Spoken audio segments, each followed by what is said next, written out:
Reel कहानी में एक बार फिर से खुशामदीद। दोस्तों, आज मैं आप लोगों के लिए लाया हूँ द एमेच्योर की कहानी, जो कि 2025 में रिलीज हुई। ये कहानी है चार्ली हेलर की, एक सिंपल सा CIA क्रिप्टोग्राफर।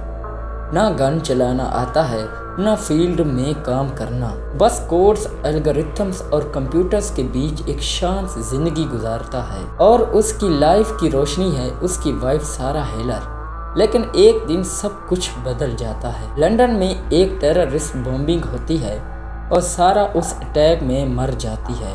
चार्ली का पूरा वर्ल्ड कोलैप्स कर जाता है। वो आदमी जो सिर्फ डेटा देख कर डिसीजन बनाता था, अब रिवेंज के कोड लिखने लगता है। चार्ली CIA के ऑफिस में जाता है और इन्वेस्टिगेशन मांगता है, लेकिन एजेंसी उसे कहती है it's just another terror incident. किसी को कोई फर्क नहीं पड़ता, हालांकि वो उसके अपने ही बंदे होते हैं। और यहीं से चार्ली का अंदर टूट जाता है। एक रात उसके सिस्टम में एक सीक्रेट फाइल आती है।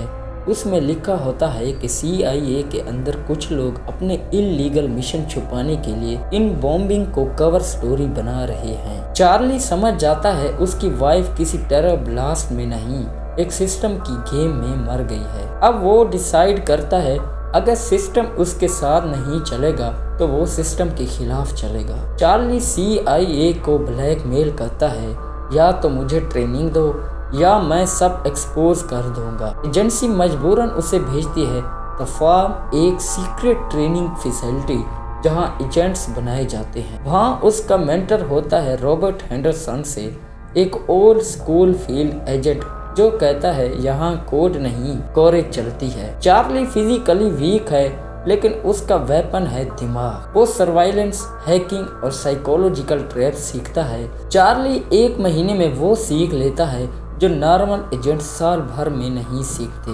अब वो रेडी है रिवेंज के लिए। चार्ली आइडेंटिफाई करता है 4 लोग जिनसे उसकी वाइफ का मर्डर लिंक्ड होता है। मिश्का, एलिश, ग्रिचन और इन सब का मास्टरमाइंड होस्ट शिलर। पहला स्टॉप पेरिस। चार्ली ग्रिचन के अपार्टमेंट में घुस जाता है।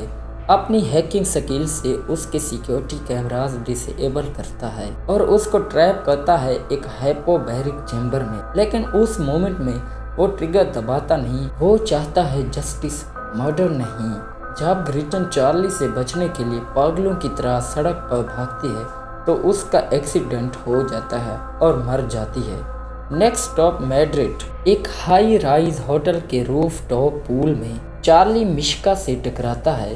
वो लड़ता है सिर्फ सर्वाइवल के लिए और सीन खत्म होता है जब मिश्का ग्लास फ्लोर तोड़कर नीचे गिर जाता है। एक्शन इंटेंस है, लेकिन चार्ली के चेहरे पर सेटिस्फेक्शन नहीं, सिर्फ खामोशी होती है। चार्ली फाइनली पहुंचता है इस्तांबुल, जहां मास्टरमाइंड शिलर छुपा होता है। एक शिप यार्ड में उनका फेस ऑफ होता है। एक तरफ ट्रेंड मशीनरीज, दूसरी तरफ एक एमेच्योर जिसका वेपन है इंटेलिजेंस। चार्ली ने पूरी शिप को ट्रैप कर रखा होता है और कंटेनर में सेंसर, मोशन अलार्म्स और डिकोज होते हैं। एक एक करके सब गिरते हैं और एंड में सिर्फ शिलर बचता है। पूरी दुनिया के सामने CIA के करप्ट ओप्स एक्सपोज हो जाते हैं। एजेंसी के बंदे एलेक्स मूरे और कैलेब, जो इस इंसिडेंट में शामिल होते हैं, अरेस्ट हो जाते हैं। चार्ली फाइनली घर लौट आता है। सारा की कब्र के सामने बैठ के कहता है, मैं बदला नहीं, सच लेकर आया हूँ। और यहीं पर स्टोरी एंड हो जाती है। दोस्तों, अगर आज की वीडियो पसंद आई हो तो लाइक और चैनल को सब्सक्राइब कीजिएगा और कमेंट सेक्शन में ज़रूर बताइएगा कि मैं नेक्स्ट कौन सी फिल्म की कहानी आप लोगों के लिए लेके आऊँ। तब तक के लिए अपना ख्याल रखिएगा। खुदा हाफिज़।